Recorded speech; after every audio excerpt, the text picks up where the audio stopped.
ఎహెజ్కేలు గ్రంథం 38వ అధ్యాయం 17వ వచనం చదువుకున్నాం. నేను చదువుతాను. ప్రభువగు యెహోవా సెలవిచ్చున్నదేమనగా, నిన్ను వారి మీదికి రప్పించెదనని పూర్వమందు ఏటేటా ప్రవచించుచూ వచ్చిన ఇశ్రాయేలీయుల ప్రవక్తలైన నా సేవకుల ద్వారా నేను సెలవిచ్చిన మాట నిన్ను గూర్చినదే కదా. ప్రార్థన చేసుకున్నాం. పరిశుద్ధుడా తండ్రి, నాయన నాతో మాట్లాడండి తండ్రి, మా అందరితో మాట్లాడండి ప్రభా. నీ కృప మా మీద ఉంచండి తండ్రి. మా ఆత్మీయ నేత్రాలు తెరవండి నాయన, మనోనేత్రాలు వెలిగించండి తండ్రి. నాతో మాతో అందరితో మాట్లాడమని యేసు నామంలో ప్రార్థించి వేడుకొంచున్నాం తండ్రి. ఆమేన్. నేను ఇప్పుడు చెప్పే మాటలు ఇదివరకు చెప్పాను. కొంతమందికి అర్థం అవ్వచ్చు, కొంతమందికి అర్థం కాకపోవచ్చు. అయినా మళ్ళీ చెప్తాను. ఈ సృష్టిలో దృశ్యమైనవి ఉన్నాయి, అదృశ్యమైనవి ఉన్నాయి. కెమిస్ట్రీలో, ఫిజిక్స్లో ఏం చెప్తారు అని అంటే,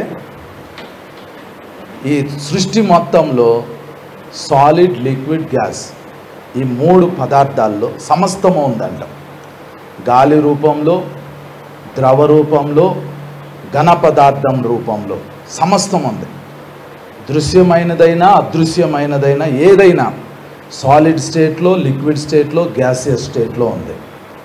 అయితే ఈ సృష్టి మొత్తంలో దృశ్యమైనదైనా అదృశ్యమైనదైనా ఏదైనా మీరు ఈ భూమి మీద కానీ, ఈ వాతావరణంలో కానీ దేన్నైనా మీరు పట్టుకుని ఒక మైక్రోస్కోప్ కిందకి తీసుకుని వస్తే అది అణువులతో తయారు చేయబడి ఉంటుంది.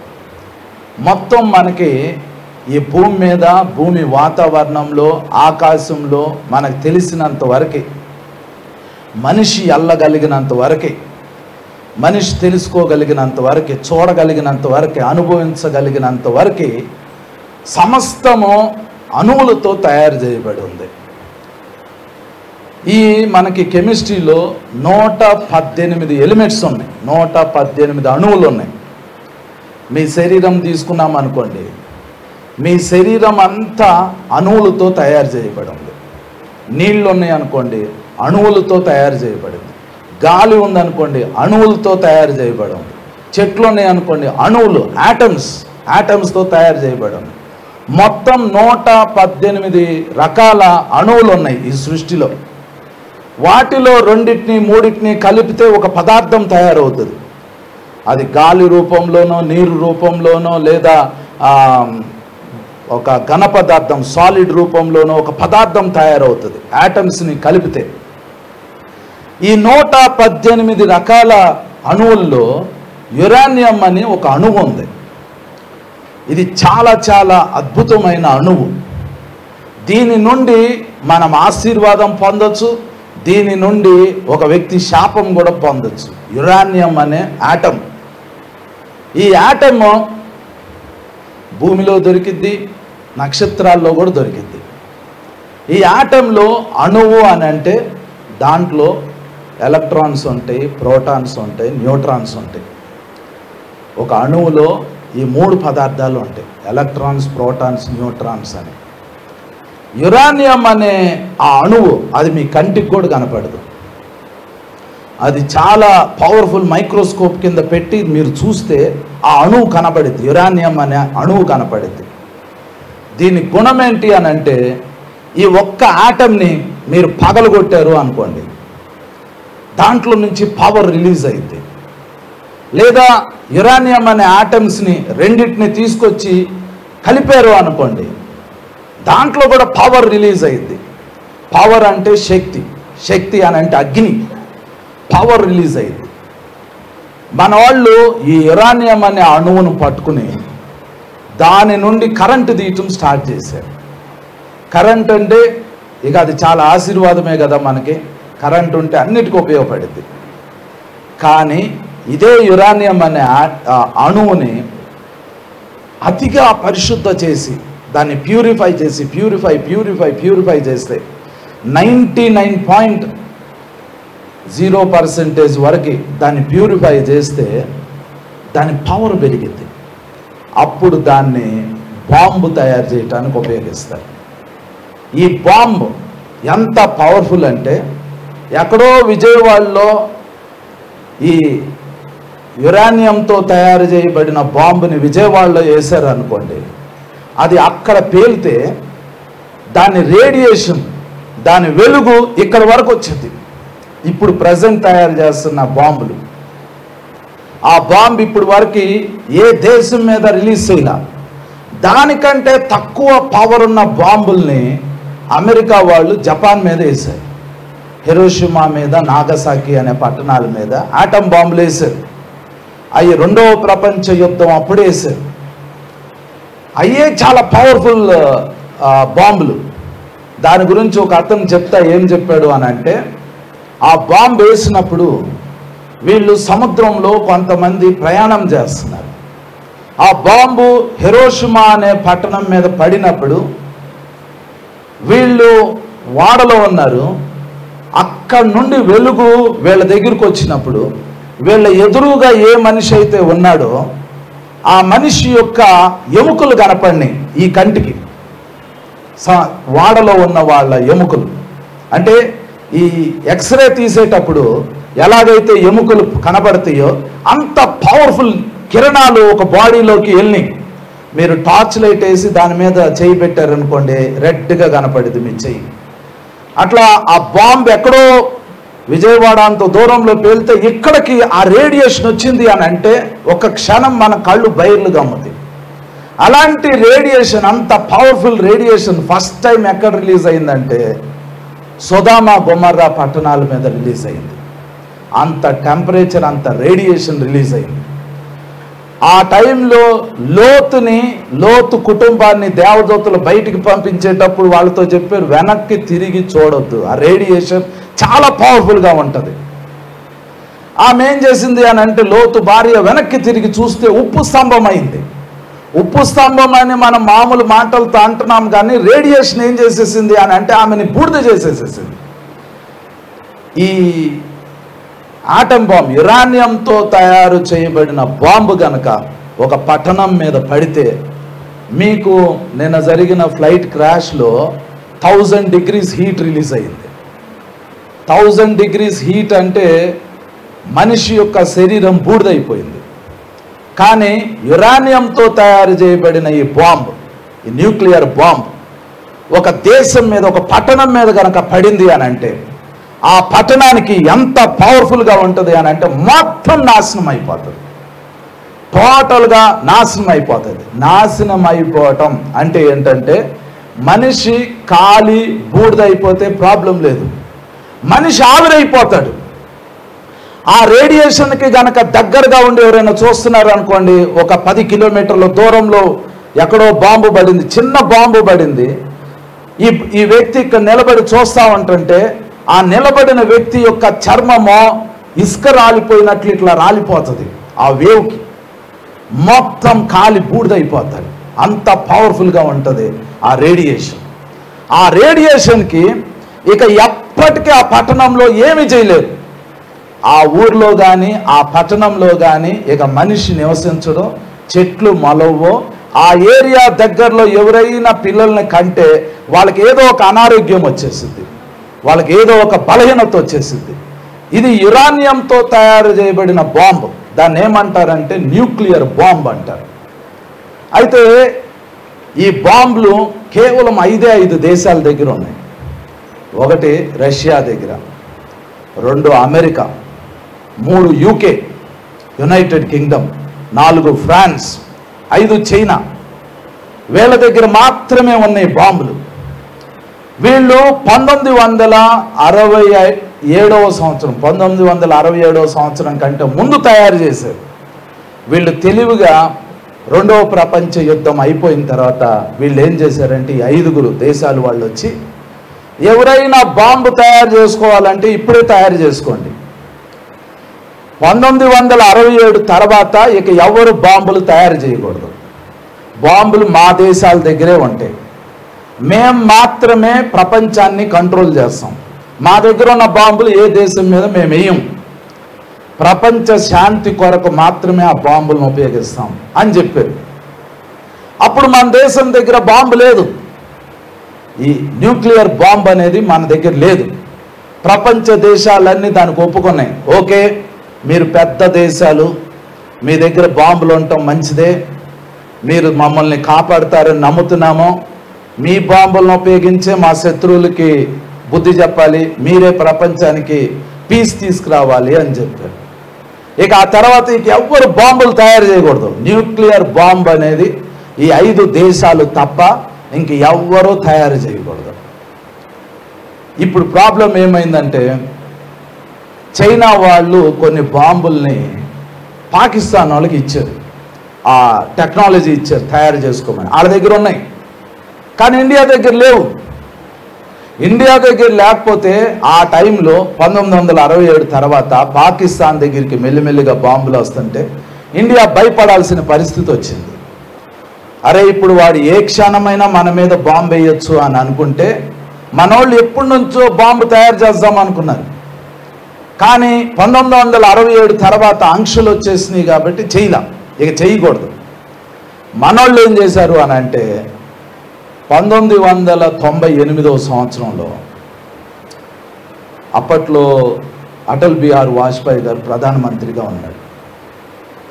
ఈ 5 దేశాలు ఇంక ఏ దేశం న్యూక్లియర్ బాంబు తయారు చేసినా ఒప్పుకోవట్లేదు కాబట్టి మనం కూడా తయారు చేయాలి కాబట్టి ఒక ప్లాన్ వేశారు. ఆ ప్లాన్ ఏంటంటే, రాజస్థాన్ ఎడారిలో పోఖ్రాన్ అనే ప్లేస్లో రహస్యంగా బాంబు తయారు చేద్దామని అనుకున్నారు. అమెరికా వాళ్ళు ఆకాశంలో ఒక శాటిలైట్ పెట్టారు. ఆ శాటిలైట్ ఏమవుతుంది అని అంటే, పగలు ఒకసారి ప్రపంచం మొత్తం తిరిగిద్ది, రాత్రి ఒకసారి ప్రపంచం మొత్తం తిరిగిద్ది. ఆ శాటిలైట్ ఎంత పవర్ఫుల్ శాటిలైట్ అంటే, మీరు రోడ్డు మీదకి వెళ్ళి చేతిలో ఉన్న వాచ్కి మీరు గనక టైం చూసుకుంటున్నారు అనుకోండి, ఆ వాచ్ని అక్కడి నుండి జూమ్ చేసిద్ది. ఆ వాచ్లో టైం ఎంత అయింది అనేది జూమ్ చేసి అది ఎగ్జాక్ట్గా అక్కడి నుంచి చూడగలిగింది, ఆకాశంలో నుంచి చూడగలిగింది. అంత క్లియర్గా ఆ శాటిలైట్ పనిచేసింది. ఈ అమెరికా వాళ్ళు తయారు చేసిన ఆ శాటిలైట్ నిఘా వర్గంగా అది ప్రపంచం మొత్తం తిరుగుతూ ఉండేది.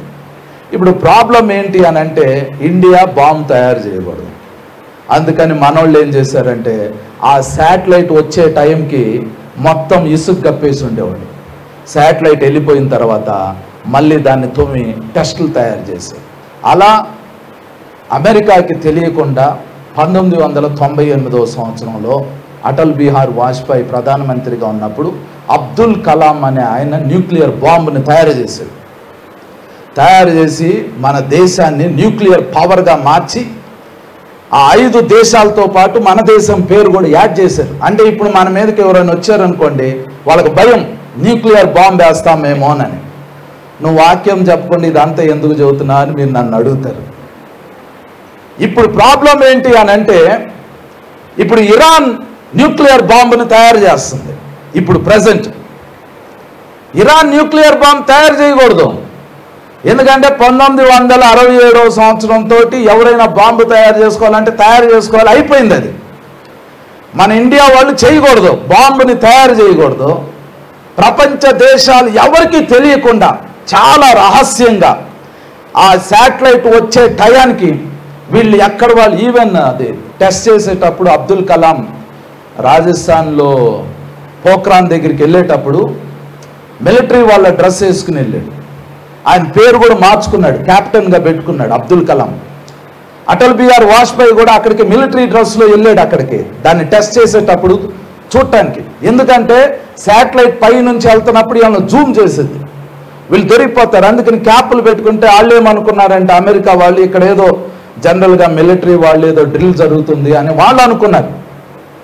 కానీ ఇరాన్ ఏం చెప్తుంది అని అంటే, అందరికీ తెలిసేటట్లే చేస్తుంది. ఇప్పుడు బాంబు తయారు చేస్తుంది. యురేనియం అనే అణువుల్ని ఉపయోగించి ఇప్పుడు ఉన్న ఇరాన్ దేశము ఒక బాంబుని తయారు చేస్తుంది.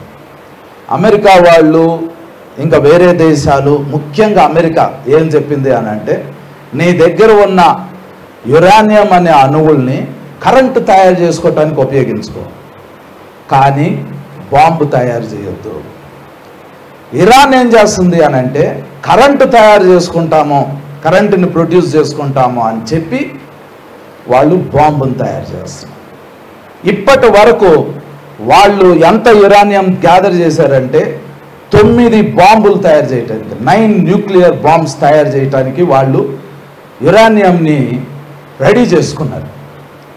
ఇప్పుడు ఇరాన్ అనే దేశంకి మీరు న్యూక్లియర్ బాంబ్ ఇస్తే వాళ్ళు దాన్ని తీసుకెళ్ళి ప్రపంచంలో ఏ దేశం మీద వేయరు, డైరెక్ట్గా తీసుకుని వెళ్ళి ఇస్రాయేల్ దేశం మీదే వేస్తారు. ఎందుకు ఇస్రాయేల్ దేశం మీద వేస్తారు అని అంటే, ఇస్రాయేలీయుడు అనేవాడు అసలు భూమి మీద లేకుండా చెయ్యాలి అని వాళ్ళ ఉద్దేశం. అసలు ఈ థాట్ వాళ్ళకి ఎక్కడి నుంచి వచ్చింది? వాళ్ళ పుస్తకంలో నుండి వచ్చింది, వాళ్ళ మతంలో నుండి వచ్చింది. వాళ్ళకి ఇస్రాయేలీయులు అంటే ఇష్టం ఉండదు. వాళ్ళని ప్రపంచంలో లేకుండా తుడిచిపెట్టడమే వాళ్ళ మెయిన్ గోల్. ఇరాన్ ఎక్కడ ఉంది అని అంటే, ఇజ్రాయేలు దేశానికి 2400 కిలోమీటర్ల దూరంలో ఉంది. ఇరాన్కి ఇజ్రాయేల్కి మధ్యలో సౌదీ అరేబియా వచ్చింది, జోర్డాన్ వచ్చింది, ఇంకా వేరే దేశాలు వస్తాయి. వాళ్ళకి ప్రాపర్టీ ఇష్యూస్ ఏం లేవు. ఇప్పుడు ఇంటి పక్కన ఇంకొకటి ఉంటే వాళ్ళకి గొడవ రావాలి. 2 ఇళ్ల మధ్యలో ఇంకో ఇల్లు ఉందనుకోండి, అవతల ఇంటికి ప్రాపర్టీ ఇష్యూస్ కూడా గొడవలు రావు. కానీ ఇరాన్ యొక్క మెయిన్ ఉద్దేశం ఏంటి అని అంటే, ఇస్రాయేలు అనే దేశము భూమి మీద ఉండకూడదు, ఇస్రాయేలీయుడు అనేవాడు ఉండకూడదు. వాళ్ళు మామూలు బాంబులు వేయొచ్చు. ఇస్రాయేలీలు ఏమంటున్నారంటే, మీరు మా మీద బాంబులు వేయాలి అని అంటే మామూలు బాంబులు వేయండి, డ్రోన్స్తో బాంబులు వేయండి, రాకెట్లతో బాంబులు వేయండి, ఫ్లైట్లను పంపించి బాంబులు వేయండి. కానీ న్యూక్లియర్ వెపన్ కనుక మా ల్యాండ్ మీద పడితే 100 బాంబులు వేయాల్సిన అవసరంలా, న్యూక్లియర్ బాంబు ఒక్కటి గనక పడింది అని అంటే ఇక ప్రపంచం మొత్తానికి ఇజ్రాయెల్ దేశం ఉండదు. ఇజ్రాయెల్ దేశంలోకి వెళ్తానికి కూడా అవకాశం ఉండదు. అక్కడ నుంచి భయంకరమైన రేడియేషన్ వచ్చింది. ఆ రేడియేషన్ బట్టి స్కిన్ డిసీజెస్ వస్తాయి, మళ్ళీ పుట్టే పిల్లలు జెనెటిక్ డిజార్డర్స్ వచ్చేస్తాయి. ఆ ల్యాండ్ ఇక ఎందుకో పనికిరాదు. న్యూక్లియర్ బాంబుని ఇరాన్ గనక తయారు చేస్తే, అది తయారు చేసి ఇజ్రాయెల్ మీద కొట్టింది అని అంటే, బైబిల్లో పాలు తేనెలు ప్రవహించే దేశం అనే మాటను మనం కొట్టేయాలి. ఎందుకంటే ఇక అది ఉండదు. ఆ దేశం మీద ఇప్పటికీ సొదొమ గొమొర్రా పట్టణాల మీద దేవుడు గంధకాన్ని, అగ్నిని కురిపించాడు. ఒక మొక్క మీకు అక్కడ కనబడదు. మీరు ఇప్పుడు వెళ్ళండి సొదొమ గొమొర్రా పట్టణాల దగ్గరికి, ఇప్పుడు వెళ్ళండి, ఈరోజు వెళ్ళండి, మీరు అక్కడ 1 గంట సేపు నిలబడలేరు. ఒక విధమైన వాసన వచ్చింది, గంధకం వాసన వచ్చింది అక్కడ. ఇప్పటికి కూడా అక్కడున్న కొన్ని రాళ్ళను తీసి మీరు కొంచెం ఒక మ్యాచ్ బాక్స్ తీసుకుని నువ్వు వెలిగించారు అనుకుని బ్లూ కలర్లో అవి మండుతాయి. గంధకం ఇంకా ఉంది అక్కడ మీరు ఉండలేరు, ఆ వాసన పీల్చుకోలేరు. హిరోషిమా నాగసాకి పనికి రాకుండా అయిపోయినాయి. జపాన్లో అమెరికా వాళ్ళు వేసారు 2 అణుబాంబులు. ఇప్పుడు ఇస్రాయేలు దేశం మీద గనక ఆ బాంబులు పడితే పూర్తిగా దేశం నాశనం అయిపోతుంది. ఇజ్రాయెల్ దేశం యొక్క ప్రాబ్లం ఏంటి అని అంటే, దాని చుట్టూ శత్రువులు ఉన్నారు. ఒకవైపు హౌతీలు ఉన్నారు, ఇంకోవైపు హిజ్బుల్లా వాళ్ళు ఉన్నారు, ఇంకోవైపు హమాస్ వాళ్ళు ఉన్నారు. వీళ్ళందరి ప్రయత్నం ఏంటంటే ఇజ్రాయెల్ దేశాన్ని భూమి మీద లేకుండా చేయాలి అని. కానీ ఇజ్రాయెల్ ఏం చేసింది అని అంటే, హమాస్ వాళ్ళని అనగొట్టేసింది, హిజ్బుల్లా వాళ్ళని అనగొట్టేసేసింది. దాని చుట్టుపక్కల ఉన్న ఆ టెర్రరిస్టులన్నిటినీ అనగొట్టేసేసింది. ఇరాన్ ఏంటంటే, ఎలాగైనా ఇక ఇరాన్కి సపోర్ట్ ఎవరు లేరు. లాస్ట్ అవకాశం ఏంటి అని అంటే, బాంబు తయారు చేయాలా, దాన్ని తీసుకుని వెళ్ళేసేసి ఇజ్రాయెల్ మీద డ్రాప్ చేయాలి. ట్రంప్ అనే వ్యక్తి, అమెరికా అధ్యక్షుడు, ఇరాన్ అధ్యక్షుడిని పిలిచాడు, కూర్చుందాం, మాట్లాడుకుందాం, నీ దగ్గర ఉన్న యురేనియంని ఉపయోగించి కరెంట్ ప్రొడ్యూస్ చేసుకో, సపోర్ట్ చేస్తాం, కానీ బాంబు తయారు చేయొద్దు. కానీ వాళ్ళు బాంబు తయారు చేస్తున్నారు. ఇంకొక 6 నెలల్లోనే, ఇంకో సంవత్సరంలోనే వాళ్ళ చేతుల్లోకి బాంబు వచ్చేసింది. వాళ్ళు ఇంత ప్రయత్నం చేయాల్సిన అవసరం లేదు. ఒకే ఒక్క బాంబుని ఇజ్రాయెల్ మీద కూడా కొడితే ఇక ఇజ్రాయెల్ దేశం అనేది భూమి మీద లేకుండా అయిపోతుంది. ఒకసారి నెపోలియన్ అనే ఒక గొప్ప వ్యక్తి అతడు ప్రపంచం మొత్తాన్ని జయించుకుంటూ వస్తూ ఉండినప్పుడు, అతడు ఒకరోజు ఈజిప్ట్లో ఉండినప్పుడు, అంటే ఈజిప్ట్ని కూడా జయించుకుంటూ వచ్చాడు. అతని టెంట్లో అతను కూర్చున్నాడు యుద్ధానికి వెళ్ళబోయే ముందు. ఉదయాన్నే లేచి నెపోలియన్ బైబిల్ తీసుకుని చదువుతుంటే అతడి సైన్యాధ్యక్షుడు ఒక అతను వచ్చి, సార్ మీరు దేవుణ్ణి నమ్ముతున్నారా? అసలు దేవుడు నిజంగా ఉన్నాడా?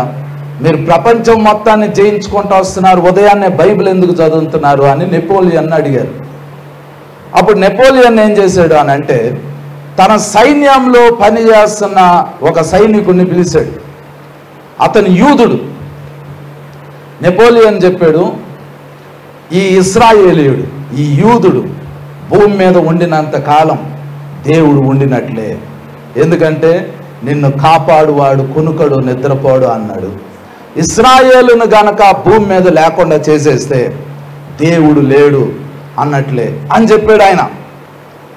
ఇప్పుడు ఇరాన్ ఉద్దేశం ఏంటి అని అంటే, బాంబు తయారు చేయాలా, దాన్ని తీసుకుని వెళ్ళాలి, దాన్ని పూర్తిగా ఇజ్రాయెల్ దేశం మీద డ్రాప్ చేయాలి, ఇస్రాయేలు ప్రజలు భూమి మీద లేకుండా చేయాలి. అయితే ఇప్పుడు ఈరోజు మీరు న్యూస్లో చూస్తే నిన్న యుద్ధం స్టార్ట్ చేసింది. ఎవరు? ఇజ్రాయెల్ దేశం. ఎందుకు యుద్ధం చేస్తుంది అని అంటే, ఇరాన్ ఎక్కడైతే యురేనియంని తయారు చేసి దాన్ని శుద్ధి చేస్తుందో, బాంబు తయారు చేయడానికి రెడీ చేస్తుందో, అక్కడికెల్లా ఇజ్రాయెల్ వాళ్ళు రాకెట్లతో ఇరాన్ మీద కొడుతున్నారు. ఆ బాంబు తయారు చేసే సైంటిస్టులని ఇప్పటికీ ఈరోజు నేను వచ్చే ముందు ఒక అరగంట ముందు వచ్చిన న్యూస్ ఏంటంటే, అందులో 4 శాస్త్రవేత్తలని చంపేశారు. దాంట్లో నెతాంజ్ అనే ఒక పట్టణంలో న్యూక్లియర్ రియాక్టర్ దగ్గర ఇజ్రాయెల్ వాళ్ళు బాంబులు కొడుతున్నారు. ఇరాన్ చాలా దెబ్బతింటుంది. ఇరాన్ దేశం మీద చాలా భయంకరంగా బాంబులు పడుతున్నాయి. ఇప్పుడు ఇరాన్ కూడా తిరిగి బాంబులు వేస్తుంది. కానీ ఒక విషయం ఏంటి అని అంటే, ఈ క్రమంలో ఇప్పుడు ఇజ్రాయెల్ ఇరాన్ మీద దాడి చేస్తుంది, ఇరాన్ ఇజ్రాయెల్ మీద దాడి చేస్తుంది. ఎన్నడూ లేదు, చరిత్రలో ఎప్పుడూ జరగలేదు. ఈ యుద్ధం ఇప్పుడు ప్రారంభమైంది. ఇరాన్కి ఇజ్రాయెల్కి యుద్ధం ప్రారంభమైంది. ఇరాన్ని బైబిల్లో ఏమని పిలిచారు అని అంటే, పారసీక దేశము అని పిలిచారు. ఇప్పుడు వాక్యంలోకి రండి. యెహెజ్కేలు గ్రంథం 38వ అధ్యాయం. యెహెజ్కేలు గ్రంథం 38వ అధ్యాయం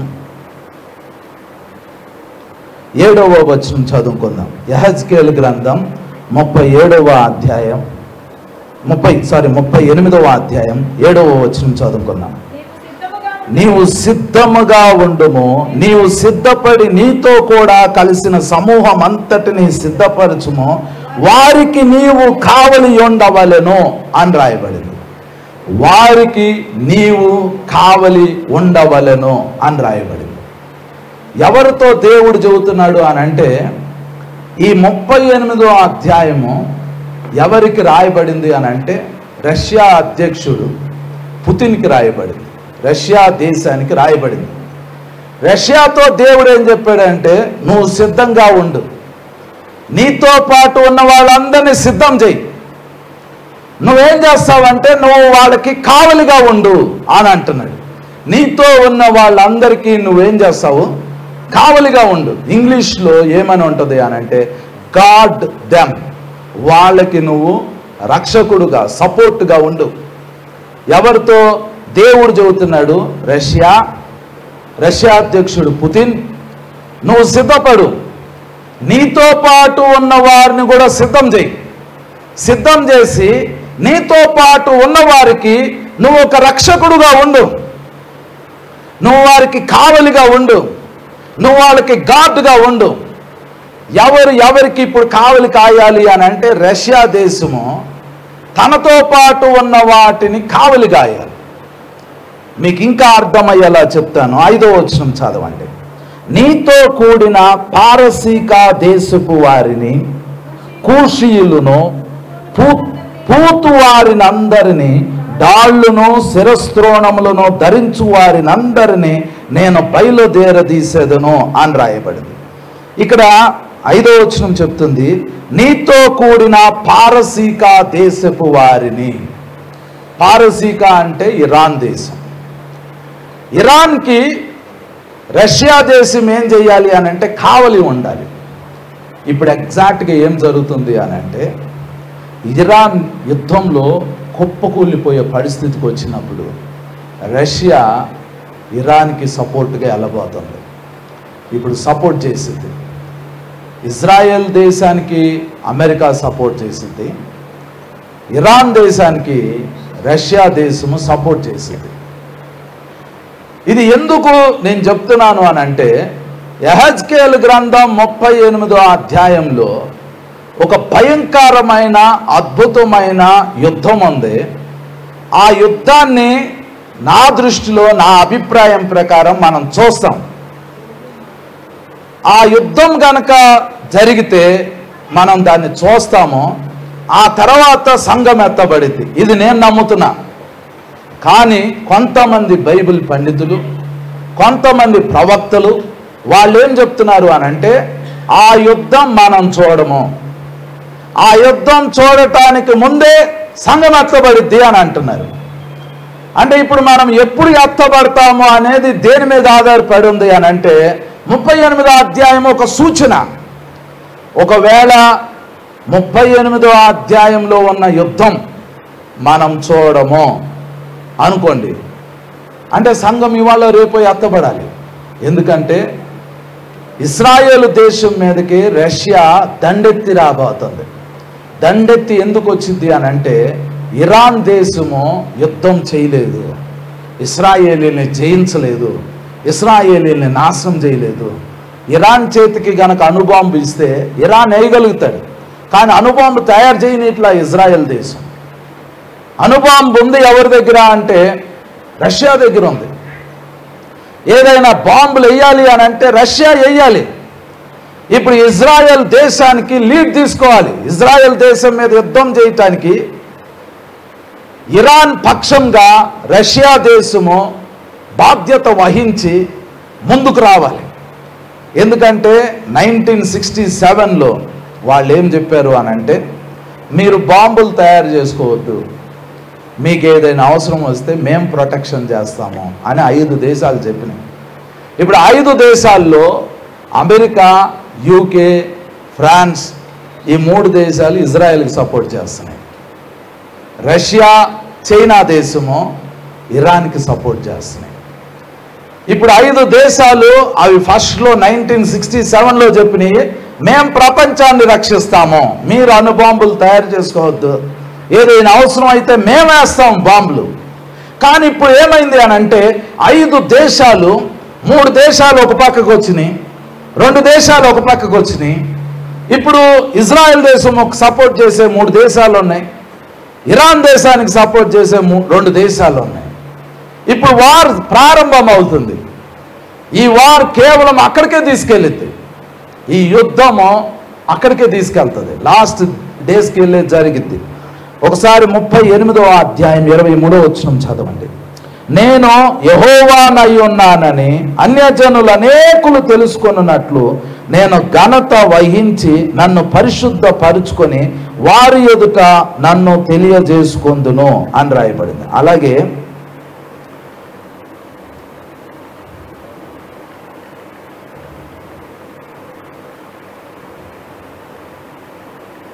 ఎనిమిదో వచనం, 38వ అధ్యాయం 8వ వచనం చదువుతున్నాను చూడండి. చాలా దినములైన తర్వాత నీవు శిక్ష నొందుదువు, సంవత్సరముల అంతములో నీవు ఖడ్గము నుండి తప్పించుకొని ఆయా జనములలో చెదిరిపోయి ఎడతెగక పాడుగా ఉన్న ఇశ్రాయేలీల పర్వతముల మీద నివసించుటకై మరలా సమకూర్చబడిన జనుల యొద్దకు, ఆయా జనులలో నుండి రప్పింపబడి నిర్భయముగా నివసించు జనులందరి యొద్దకు నీవు వచ్చేదవు అని రాయబడింది. ఇక్కడ ఒక మాట ఉంది చూడండి, సంవత్సరముల అంతములో అని రాయబడింది. సంవత్సరముల అంతములో. సంవత్సరముల అంతము అనంటే అది చివరి దినాలు. ఇంకొక మాట కూడా ఉంటుంది, అంత్య దినాలలో ఇది సంభవిస్తుంది అని ఉంటుంది.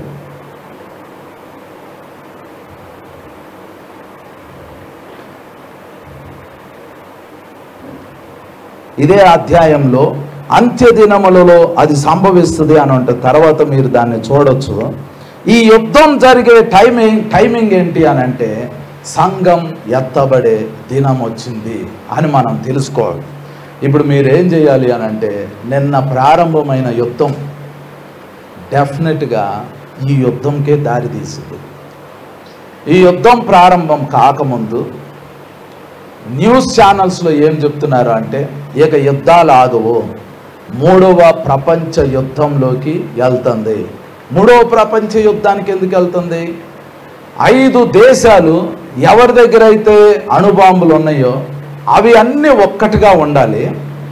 అవి ప్రపంచాన్ని పీస్లోకి నడిపించాలి, సమాధానంలోకి నడిపించాలి.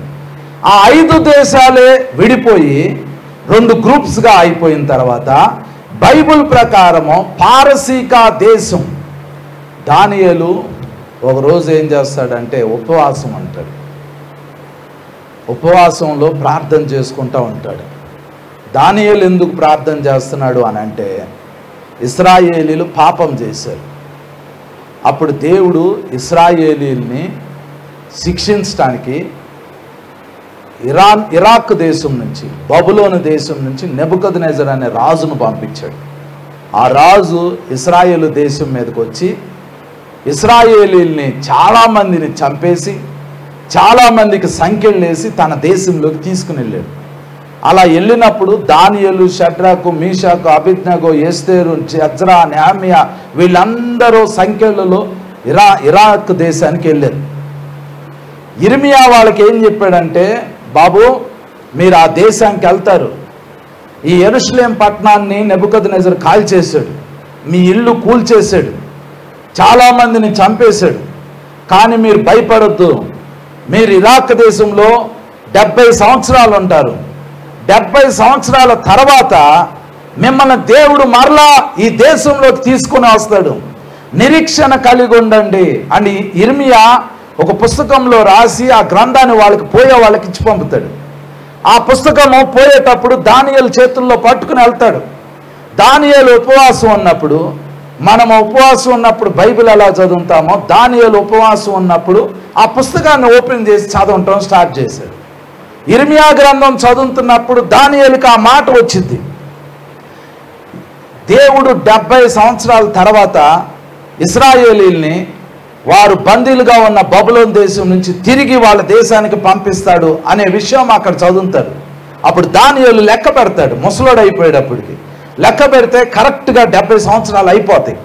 అందుకు దానియేలు ఉపవాసం ఉండి ప్రార్థన చేస్తాడు, ప్రభువా మాకు 70 సంవత్సరాలు శిక్ష విధించావు, నీ ప్రవక్తకి నువ్వు తెలియజేసినట్లుగా ఇప్పుడు 70 సంవత్సరాలు పూర్తయిపోయినాయి, మమ్మల్ని మా దేశంలోకి పంపించేసాయి.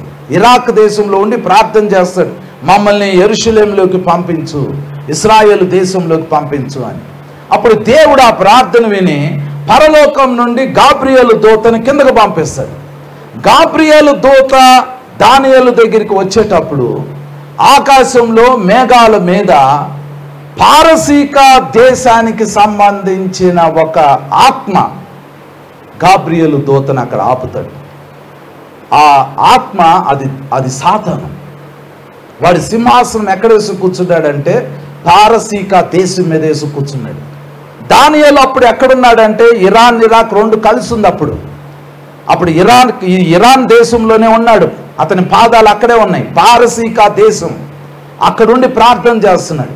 ఆ ల్యాండ్కి సంబంధించిన ఒక ఆత్మ, అది సాతాను, ఆ వాయుమండలంలో గాబ్రియేలు దూతను కిందకి దిగిరాని ఇట్లా 21 రోజులు ఆ ఆత్మ, ఆ సాతాను యొక్క పారసీక దేశపు ఆత్మ దానియేలు కొరకు వచ్చిన గాబ్రియేలు దూతను అక్కడ ఆపేసాడు. ఎందుకు ఆపాడు అని అంటే ఆ గాబ్రియేలు దూత భూమి మీదకి వస్తే దానియేలుతో మాట్లాడతాడు. దానియేలుకి ఒక వర్తమానం పంపించాడు పరలోకం నుండి దేవుడు. ఆ వర్తమానము దానియేలు వింటాడు, దానియేలు పుస్తకంలో రాస్తాడు. అందులో ఆ వర్తమానంలో ఏముంది అని అంటే యేసు ప్రభువు తిరిగి ఇంకోసారి భూమి మీదకు వస్తాడు, యెరూషలేం పట్టణంలో సింహాసనం వేసుకుని కూర్చుని ఉంటాడు, రాజ్య పరిపాలన చేస్తాడు, ఇశ్రాయేలీలు ఆ దేశంలో వర్ధిల్లుతారు, ఆ దేశంలో యేసు ప్రభు సింహాసనం వేసుకుని కూర్చుని మొత్తం ప్రపంచాన్ని పరిపాలిస్తాడు అనే సందేశము గాబ్రియేలు దూత దానియేలు దగ్గరికి తీసుకురాబోతున్నాడు. ఇప్పుడు ప్రాబ్లం ఏంటి అని అంటే, యేసు ప్రభువు రెండవ రాకడలో ఈ భూమి మీదకి వచ్చినప్పుడు ఆయన తన సింహాసనాన్ని అమెరికాలో వేయడం, ఇండియాలో వేయడం, చైనాలో వేయడం, ఇశ్రాయేలు దేశంలో వేస్తాడు. యేసు ప్రభు తన పాదాల ఆ దేశంలో పెడతాడు. యేసు ప్రభు సింహాసనం యెరూషలేం పట్టణంలో ఉండబోతుంది. దేవుడు ఆ పట్టణంలో నివసించబోతున్నాడు. ఈ ప్రవచనాలు ఒక అణుబాంబును గనక తీసుకెళ్ళి ఇశ్రాయేలు జాతినే లేకుండా చేసేస్తే అప్పుడు ప్రవచనాలు వ్యర్థమైపోతాయి, అప్పుడు నిరర్ధకం అయిపోతాయి. అసలు ప్రవచనమే భూమి మీద రిలీజ్ కాకపోతే, దేవుడు పంపించిన సందేశాన్ని భూమి మీద రానియకుండా దెయ్యాలు గనక ఆపగలిగితే అప్పుడు వీళ్ళకి వాగ్దానం ఉండదు, ప్రాఫెసీ ఉండదు, అప్పుడు వాళ్ళది అంతమైపోతుంది. అందుకనే పారసీక దేశానికి సంబంధించిన ఆత్మ గాబ్రియేలు దూతని మిడ్ ఎయిర్లో ఆకాశంలో ఆపటానికి ట్రై చేశాడు. మీరు గమనించాల్సింది ఏంటి అని అంటే, పారసీక దేశము అని అంటే అది ఇరాన్ దేశం. ఇరాన్ దేశంలో నివసిస్తున్న ప్రజలు, ఇరాన్ దేశంలో ఉంటున్న జాతి వాళ్ళు భూమి మీద ఉన్న ఇశ్రాయేలీలకి వ్యతిరేకం. ఇరాన్ దేశాన్ని పైన ఉన్న నిలబడి ఉన్న ఆత్మలో, ఆ ఆత్మలో దేవుని దూతలకి ఇశ్రాయేలు పక్షంగా ఉన్న వాటికి వ్యతిరేకులై. ఇవన్నీ ఏంటంటే టెరిటోరియల్ స్పిరిట్స్. దేవుడు ఇక్కడ ఏం చెప్పాడు అని అంటే 38వ అధ్యాయం, యెహెజ్కేలు గ్రంథం 38వ అధ్యాయం 17వ వచనం చదువుతున్నాను చూడండి. ప్రభువుకు యెహోవా సెలవిచ్చున్నదేమనగా, నిన్ను వారి మీదకి రప్పించదనని పూర్వమందు ఏటేటా ప్రవచించుచూ వచ్చిన ఇశ్రాయేలీయులైన నా సేవకుల ద్వారా నేను సెలవిచ్చిన మాట నిన్ను గూర్చినదే కదా అని అంటున్నారు. యాక్చువల్గా 38వ అధ్యాయంలో రాయబడిన యుద్ధము అంతకుముందు ఎక్కడా లేదు, తర్వాత ఎక్కడా లేదు ఈ యుద్ధం గురించి. కానీ బైబిల్ ఏం చెబుతుందంటే, దేవుడు తన ప్రవక్తలకి చెప్పాడంట ఈ యుద్ధం జరగబోతుంది అని. ఒకసారి కాదు, ఏటేటా చెప్పాడంట. అంటే ప్రతి సంవత్సరం దేవుడు ఈ యుద్ధం గురించి మాట్లాడాడు. ఈ యుద్ధం గురించి మాట్లాడాడు. దేవుడు అంటున్నాడు, ఏటేటా నా ప్రవక్తల ద్వారా మాట్లాడింది నిన్ను గుర్చే కదా. ఇది అంత్య దినాల్లో జరిగింది, ఇది చివరి దినాల్లో జరిగింది, ఇది సంఘం ఎత్తబడబోయే ముందు జరిగింది. ఇప్పుడు నేను మీకు ఒక మాట చెప్తాను, చాలా జాగ్రత్తగా వినండి. నేను ఒకళ్ళని అడిగాను, 242 మంది కెనడా దేశానికి చెందిన వాళ్ళు ఉన్నారు, పోర్చుగీస్ దేశానికి చెందిన వాళ్ళు ఉన్నారు, యూకేకి సంబంధించిన వాళ్ళు ఉన్నారు, ఇండియాకి సంబంధించిన వాళ్ళు ఉన్నారు. 242 మంది ఆ ఫ్లైట్లో ఉన్నారు. ఆ ఫ్లైట్ ఎగిరిన 3వ నిమిషంలోనే అది నేల మీద పడింది. దాంట్లో ఆ పేలుడికి ఆ 1,00,000 లీటర్ల పెట్రోల్ ఒక్కసారిగా కాలేసరికి 1000 డిగ్రీ సెంటిగ్రేడ్, 1000 డిగ్రీల సెంటిగ్రేడ్ హీట్ జనరేట్ అయింది. 1000 డిగ్రీలు అని అంటే ఏంటంటే, ఐరన్ ఇట్లా నీరులాగా మారిపోతుంది, ఇనుము కూడా నీరులాగా మారిపోతుంది. అంత భయంకరమైన హీట్ ఒక 5-10 సెకండ్లు అలా కనబడింది. అంత హీట్ జనరేట్ అయింది. 242 మంది ఒక్క క్షణంలో చనిపోయారు. వాళ్ళు ఎంతమంది రక్షణ పొందారో ఎంతమంది రక్షణ పొందలేదో మనకు తెలియదు. వాళ్ళల్లో ఎంతమంది ఆత్మలో దేవుని దగ్గరికి వెళ్ళినాయో లేకపోతే దేవుని దగ్గరికి వెళ్ళలేదో మనకు తెలియదు. కానీ ఒక విషయం ఏంటి అని అంటే, మనకు దేవుడు అవకాశం ఇచ్చాడు. మనము లాస్ట్ డేస్లోకి వచ్చేసాం. బైబిల్లో ఏ ప్రవచనాలు అయితే రాయబడి ఉన్నాయో అవి మనం తెలుసుకుంటున్నామో అవి నెరవేరే కాలంలోకి వచ్చేసాం. ఇప్పుడు మీరు చేయాల్సిందేంటి? మనం సంఘం ఎత్తబడిద్ది అని అంటున్నాం, ఎత్తబడే దినాల్లో ఉన్నాము అని అంటున్నాం. మనం ఏం చేయగలుగుతాం? మనం ఏం చేయలేం. మీరు ప్రవచనాన్ని నెరవేర్చలేరు, ప్రవచనాన్ని ఆపలేరు. అవన్నీ దేవుడు తన స్వాధీనంలో పెట్టుకున్నాడు. కానీ ఇవన్నీ చూస్తున్నప్పుడు మనకు అర్థమవుతుంది ఏంటి అంటే, టైమింగ్ అర్థమవుతుంది మనకి. మనం ఏ కాలంలో ఉన్నామో ఏ టైమింగ్లో ఉన్నామో అర్థమవుతుంది. ఇప్పుడు మనం ఏదైనా చేయగలిగితే, దేవునికి సహకరించాలి అని మీకు ఉంటే, మీరు చేయగలిగింది ఒకే ఒక్క పని. మత్తయి సువార్త 24వ అధ్యాయము 14వ వచనం చదువుకుందాం. మత్తయి సువార్త 24వ అధ్యాయము 14వ వచనం చదువుకుందాం. దయచేసి నేను చదువుతాను, చూడండి. మత్తయి సువార్త 24వ అధ్యాయము 14వ వచనం. మరియు ఈ రాజ్య సువార్త సకల జనములకు సాక్షార్థమై లోకమందంతటను ప్రకటింపబడును, అటు తర్వాత అంతము వచ్చును అని. ఒక ఫ్రెండ్ ఇంకో ఫ్రెండ్కి కలలో కనపడ్డాడు. ఏం జరిగింది అని అంటే, ఒక విశ్వాసి ఉన్నాడు, ఒక బిలీవర్. ఆయనకి ఒక అవిశ్వాసి అయిన ఫ్రెండ్ ఉన్నాడు. వీళ్ళిద్దరు కలిసి తిరుగుతూ ఉంటారు. బాల్యం నుంచి యవ్వన వయసు వచ్చేంత వరకు వీళ్ళిద్దరు చాలా క్లోజ్ ఫ్రెండ్స్. ఈ విశ్వాసి వాక్యం చదువుకుంటాడు, ప్రార్థన చేసుకుంటాడు, చర్చ్కి వెళ్తాడు, అన్నీ చేస్తాడు. తర్వాత ఆ అవిశ్వాసి అయిన స్నేహితుడితో తిరుగుతూ ఉంటాడు. ఒకరోజు ఆ అవిశ్వాసి అయిన స్నేహితుడు అతడు యాక్సిడెంట్లో చనిపోయాడు. చనిపోయిన కొద్ది దినాల తర్వాత ఈ పిల్లోడికి కల వచ్చింది. ఆ కల్లో ఆ స్నేహితుడు కనపడ్డాడు. స్నేహితుడు కనబడి పెద్ద కేకలు పెట్టి అరుస్తూ ఉంటాడు. ఆ అరుపులు వినపడతాయి. ఆ అరుపులు పెద్దగా శబ్దంతో ఏమంటాడంటే, అరే నువ్వు నాకు ఒక్క రోజన్నా యేసు ప్రభు గురించి ఎందుకు చెప్పలేదు? ఎందుకురా నన్ను రక్షించలేదు? ఈరోజు నేను ఈ నరకపు యాతన అనుభవిస్తున్నా, ఈ మంటలు నన్ను కాల్చేస్తున్నాయి, నాకెందుకు చెప్పలేదు? నాతో తిరిగావు, నేను నీకు అంత అవకాశం ఇచ్చాను, ఒక్క రోజన్నా నాకు ఎందుకు నువ్వు దేవుని గురించి చెప్పలేదు? నన్నెందుకు రక్షించలేదు అని పెద్ద పెద్దగా అరుస్తున్నాడు. అరుస్తా తన ఆఖరి మాటలు ఏమన్నాడంటే, ఇదిగో అగ్ని నన్ను కాలుస్తుంది, అగ్ని నన్ను ఈడ్చుకొని పోతుంది, నన్నెందుకు రక్షించలేదు, నన్నెందుకు రక్షించలేదు, నన్నెందుకు రక్షించలేదు అని ఆ వాయిస్ అలా పెద్ద పెద్దగా అయిపోయింది. ఈ అబ్బాయి ఉలిక్కి పెళ్ళేశాడు. ఆ కళ ఇతను మర్చిపోవాలన్నా మర్చిపోవాలా.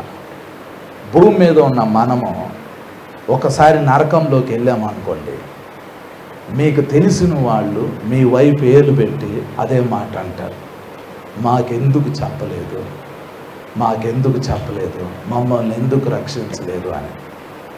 మనము ఎత్తబడతాం, అది 100% జరిగింది. కానీ భూమి మీద మనకి దేవుడు ఎందుకు ఆరోగ్యం ఇస్తున్నాడు, ఎందుకు ఐశ్వర్యం ఇస్తున్నాడు, ఎందుకు పేరు ప్రఖ్యాతులు ఇస్తున్నాడు, ఎందుకు స్వస్థపరుస్తున్నాడు, ఎందుకు కాలాన్ని ఇస్తున్నాడు అని అంటే, మీ ఉద్యోగం మీరు చేసుకోవటానికి, మీ డబ్బులు మీరు సంపాదించుకోవటానికి, మీ బతుకులు మీరు బతకటానికి కాదు. ఈ రాజ్య సువార్త సకల జనములకి ప్రకటించాలి. అది మీ బాధ్యత. మిమ్మల్ని దేవుడు లెక్క అడగకపోవచ్చేమో కానీ మీరు చెప్పనందుకు నరకంలోకి వెళ్ళిపోయిన అనేక మంది మిమ్మల్ని జ్ఞాపకం చేసుకుని ఏడుస్తారు. ఆమె గనక నాకు చెప్పున్నట్టుగైతే ఈరోజు నేను ఇక్కడ ఉండేవాడిని కాదు. ఇది నిజంగా జరిగింది. యేసు ప్రభు లూకాసు వార్త 16వ అధ్యాయం 19వ వచనం దగ్గర నుండి 31వ వచనం వరకు ధనవంతుడు గురించి చెప్తా, ధనవంతుడు అగ్నిలోకి వెళ్ళిపోయి అక్కడ వేడుకుంటాడు, ఎవరైనా ఒక్కళ్ళు వెళ్ళి మా వాళ్ళకి చెప్తే బాగుండు, మాకెవరు చెప్పలేదు అని. ఇప్పుడు మనం ఏ దినాల్లో ఉన్నాము అనంటే, మీ కుటుంబాలని మీరు రక్షించాలి, మీ స్నేహితుల్ని మీరు రక్షించాలి. దేవుడు మీకు స్వస్థత ఇస్తాడు, కానీ ఏం చేస్తారు? దేవుడు మిమ్మల్ని ఐశ్వర్యవంతులుగా మారుస్తాడు, కానీ ఐశ్వర్యం ఎందుకు? ఏం ఉపయోగం? దేవుడు మీకు ఆయుష్ కాలాన్ని ఇస్తాడు, గర్భఫలాన్ని ఇస్తాడు, ఇల్లు ఇస్తాడు, మీరు అడిగినవి అన్నీ ఇస్తాడు. దేవుడు చాలా మంచి దేవుడు. మీరు అడుగుతూ ఉంటుంటే ఆయన ఇస్తూ ఉంటాడు, కానీ దానివల్ల ఉపయోగం ఏంటి? ఈరోజు మీరు ఏదైనా చేయగలిగితే మీరు చేయగలిగింది ఒకటే, సమర్పణ. దేవుని కొరకు మిమ్మల్ని మీరు అప్పగించుకుని, ప్రభువా నువ్వు ఏం చెప్తే అది చేస్తాను నాయన, చివరి దినాల్లో నేను ఎత్తబడతాం మాత్రమే కాదు ప్రభువా, అనేక మందిని నేను రక్షించాలి అని ఒకసారి మీరు అడగాలి. ఒకవేళ ఆ ఫ్లైట్లో ఎవరైనా ఒకవేళ ఉన్నట్టుగైతే, అంటే వాళ్ళు వెళ్ళిపోయారు, బతికున్న మనము ఉన్నట్టుగైతే ఈరోజు ఉండేవాళ్ళం కాదు. దేవుడు మనకు అవకాశం ఇచ్చాడు కాబట్టి ఇప్పుడు మనము ఈ రాజ్య సువార్త సకల జనములకు ప్రకటించాలి. అది బాధ్యత మీ మీదే ఉంది. మీరే సువార్తకి సహకరించాలి, సువార్తను తీసుకుని వెళ్ళాలి, సువార్తకి ద్వారాలు తెరవాలి. ఈ లాస్ట్ డేస్లో భూమి మీద దేవునికి ఉన్న ఒకే ఒక్క పని చర్చి కట్టడం కాదు, బిల్డింగ్లు కట్టడం కాదు, రాజ్య సువార్త సకల జనములకు ప్రకటించాలి. మిమ్మల్ని దేవుడు ఇప్పుడే స్వస్థపరుస్తాడు, కానీ ఆ స్వస్థత ఎందుకు చేస్తాడో తెలుసా? సాక్ష్యం ఇవ్వటానికి. నీ సాక్ష్యాన్ని బట్టి దేవుడు నిన్ను వాడుకుంటాడు. నువ్వు మాట్లాడటం స్టార్ట్ చేయాలి. నీకు అభిషేకం ఇస్తాడు, కానీ అభిషేకం ద్వారా ఏం చేస్తావు? వరాలు ఇస్తాడు, ఏం చేస్తావు? ఐశ్వర్యం ఇస్తాడు, ఏం చేస్తావు? గర్భఫలాన్ని ఇస్తాడు, ఏం చేస్తావు? బైబిల్లో చాలామంది వాళ్ళకి కలిగింది దేవుని బలిపీఠం దగ్గరికి తీసుకొచ్చి పెట్టారు. హన్నా అంది, నాయనా నువ్వు నాకు పిల్లల్ని ఇస్తే చాలు నాయన, ఒక్క కుమారుని నువ్వు, ఆ కుమారుని నీ సేవకి ఇచ్చేసేస్తాను. కొంతమంది వాళ్ళ ఇంటి పైన ఒక రూమ్ కట్టించి సేవకుడికి ఇచ్చారు. బైబిల్లో దేవుడు వాళ్ళకి అద్భుతాలు చేస్తున్నాడు. ఎక్కడికి వెళ్ళినా సువార్త కొరకు సహకరించే వ్యక్తుల్ని దేవుడు ఇంకా ఇంకా ఆశీర్వదిస్తాడు. మీరు చేయగలిగింది ఏదైనా ఉంది అని అంటే ఈ భూమి మీద రాజ్య సువార్త ప్రకటించాలి. అవసరమైతే మీ బంధువుల ఇళ్ళకి వెళ్ళండి, మీ స్నేహితుల ఇళ్ళకి వెళ్ళండి. మీరు ఎత్తబడబోతున్నారు, కానీ వాళ్ళకి అర్థమయ్యేలాగా దేవుని గురించి మాట్లాడటం స్టార్ట్ చేయండి. అట్టి కృప పరిశుద్ధాత్మ దేవుడు మనందరికీ దయచేయనుగాక. ఆమేన్. అందరం కళ్ళు మూసుకుందాం, ప్రార్థన చేసుకుందాం. మనం అంత్య దినాల్లో ఉన్నాము, ప్రవచనాలు నెరవేర్పు కాలంలోకి మనం వచ్చేసాము. దేవుని కుమారి, దేవుని కుమారుడా, ఇప్పుడు నీకు అర్థమైన అర్థం కాకపోయినా సడన్గా ఆకాశంలో ఒక పోర మోగపోతుంది. మీ పాదాలు ఈ భూమి మీద నుంచి లెగిసి మేఘాల మీదకి వెళ్తే మీరు యేసు ప్రభువుని చూస్తారు. యేసు ప్రభుని చూసినప్పుడు మీకు సంతోషం వచ్చింది. కానీ మీ వెనకాల చాలామంది విడవబడతారు, చాలామంది నశించిపోతున్నారు, చాలామంది అగ్ని గుండంలోకి వెళ్ళిపోతున్నారు. వారికి సువార్త ఎవరు ప్రకటిస్తారు? నువ్వెందుకు ఈ భూమి మీద ఇంకా బతికున్నావో తెలుసా? నిన్ను దేవుడు ఎందుకు ఆరోగ్యవంతుడుగా, ఐశ్వర్యవంతుడుగా, శాశ్వతంగా అయిన దావీదుకు చూపిన కృపని మీకెందుకు చూపిస్తున్నాడో తెలుసా? మీరు నోరు తెరిచి మీ బంధువులతో మాట్లాడాలి, మీ స్నేహితులతో మాట్లాడాలి, మీ కుటుంబ సభ్యులతో మాట్లాడాలి. అగ్నిలో నుండి లాగినట్టు కొందరినన్నా మీరు లాగాలి. మనం ఆ దినము సమీపించే కొలది మనము దేవుని కొరకు మన జీవితాలను అప్పగించుకుంటూ ఇతరులను కూడా మనం సిద్ధపరచాలి. నా ప్రియమైన సహోదరి సహోదరులారా, ఈ రాత్రి ప్రభు మిమ్మల్ని స్వస్థపరుస్తాడు. యేసు ప్రభు మీకు ఆరోగ్యం దయచేస్తాడు. యేసు ప్రభు మీకు ఐశ్వర్యాన్ని ఇస్తాడు. యేసు ప్రభు మీకు దీర్ఘాయువుని ఇస్తాడు. ఈ రాత్రి మీరు ఇక్కడ ఎందుకోసమైతే వచ్చారో ఆ కార్యాలను దేవుడు సఫలపరుస్తాడు. మీరు ఇప్పుడు ఇక్కడ ఏది అడుగుతారో అది దేవుడు చేస్తాడు. కానీ మీరు దేవునితో ఒక మాట ఇవ్వాలి. దేవునితో, యేసయ్యతో చెప్పండి. యేసయ్యకు ఒక మాట ఇవ్వండి. యేసయ్యతో ఒక నిబంధన చేసుకోండి. ప్రభువా, ఈ రోజు నుండి నేను నీ కోసం బతుకుతాను నాయన. నీ రాజ్య సువార్త కొరకు బతుకుతాను తండ్రి. నా పిల్లలు నాకు ముఖ్యం కాదు ప్రభువా. నా ఐశ్వర్యం నాకు ముఖ్యం కాదు నాయన. నా ఆరోగ్యం నాకు ముఖ్యం కాదు ప్రభువా. నా ఆయుష్ నాకు ముఖ్యం కాదు ప్రభువా. నీవే నాకు ముఖ్యం ప్రభువా. నీ పని నాకు భారం ఉండాలి తండ్రి. నీ రాజ్య సువార్త కొరకు నా భుజాన్ని అప్పగిస్తున్నాను నాయన. నా భుజం మీద నీ భారం పెట్టు ప్రభువా. ఈ చివరి దినాల్లో నేను మోస్తాను నాయన. నీ పని చేస్తాను ప్రభువా. నీ పని చేస్తాను నాయన. యేసయ్యా, నీ పని చేస్తాను నాయన. యేసయ్యా, నీ కార్యం జరిగిస్తాను తండ్రి. నా ప్రియమైన సహోదరి, నా ప్రియమైన సహోదరుడా, ఒక్కసారి కళ్ళు మూసుకుని నీ హృదయం తెరిచి దేవునితో మాట్లాడు. దేవునితో మాట్లాడు. నీకేం కావాలో అడుగు. ఈ రాత్రి ఏదైనా స్వస్థత కావాలా? ఏదైనా ఆరోగ్యం కావాలా? దేవుడు నీకు ఏదైనా అద్భుతం చేయాలని నువ్వు కోరుకుంటున్నావా? అసలు నువ్వు యేసయ్య దగ్గర నుంచి ఏం కోరుకుంటున్నావు? నీకేం కావాలి? ఈ రాత్రి యేసయ్యతో మాట్లాడు, యేసు ప్రభుతో మాట్లాడు. ప్రభువా, నాకు అభిషేకం కావాలి నాయన అని అడగండి. ప్రభువా, నాకు నీ కృపావరాలు కావాలి నాయన, నాకు ప్రవచనాలు కావాలి ప్రభువా, నేను దర్శనాలు చూడాలి ప్రభువా, నాకు నీ ఆత్మని ఇవ్వు నాయన, నాకు అభిషేకం కావాలి నాయన. నీకేం కావాలో అది అడుగు. నా ప్రియమైన సహోదరి, నా ప్రియమైన సహోదరుడా, ఈ రాత్రి నీకేం కావాలో అడుగు. యేసయ్య అది నీకు చేస్తారు.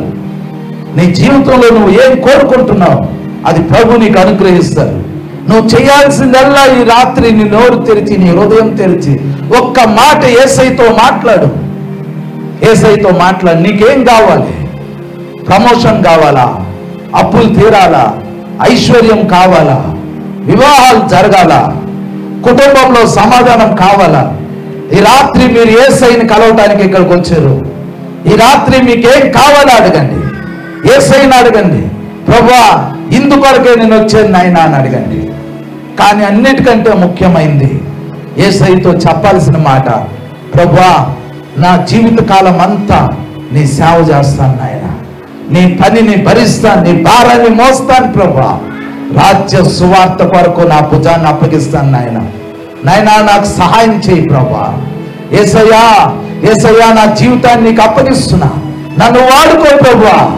నేను పరలోకానికి రాకపోయే ముందు అనేకులకు సువార్త నేను ప్రకటించాలి ప్రభువా. దేవుని కుమారి, దేవుని కుమారుడా, నీకేం కావాలో అది ప్రభు చేస్తాడు. కానీ నీ జీవితాన్ని యేసయ్యకి అప్పగించు. ఈ రాత్రి యేసయ్యకి నువ్వు కావాలి. ఈ రాత్రి రాజ్య సువార్త ప్రకటించడం కొరకు నువ్వు కావాలి. నీ ఆరోగ్యం యేసయ్యకి కావాలి, నీ ఆయుష్ యేసయ్యకి కావాలి, నీ కుటుంబం యేసయ్యకి కావాలి. నిన్ను ఉపయోగించి భారతదేశానికి సువార్త అందిస్తాడు. ఈ రాత్రి యేసయ్యతో మాట్లాడు. యేసు ప్రభుకి ఏం చేస్తున్నాం మనం? యేసయ్య సమయం ఇస్తున్నాడు. సంఘాన్ని తీసుకెళ్లే దినం దగ్గరికి వచ్చేసింది. సంఘం పరలోకానికి వెళ్ళే దినం దగ్గరికి వచ్చేసింది. ఈ రోజు సంఘం ఎత్తబడి పరలోకానికి వెళ్తే నువ్వు ఎంతో కోల్పోయి ఉండేదాన్ని. ఎంతో మందికి సువార్త ప్రకటించాల్సిన నువ్వు నీ అంతటి నువ్వే పరలోకానికి వెళ్ళిపోతే మిగిలిపోయి ఉన్న వారు విడవబడతారు, నరకంలోకి వెళ్ళిపోతారు. దేవుడు వాళ్ళకి సమయం ఇచ్చాడు, మనకి సమయం ఇచ్చాడు. ఈ రాత్రి యేసయ్యతో మాట్లాడు. ఎంతో మంది నశించిపోతున్నారు, వాళ్ళు రక్షించబడాలి. ఈ రాత్రి యేసయ్యకి ఆ భారం ఉంది. ఆ భారాన్ని మీ భుజాల మీద తీసుకోండి. యేసయ్య భారం మీరు భరించండి. యేసయ్య బాధ మీరు అనుభవించండి. యేసయ్య ఆశ మీరు తీర్చండి.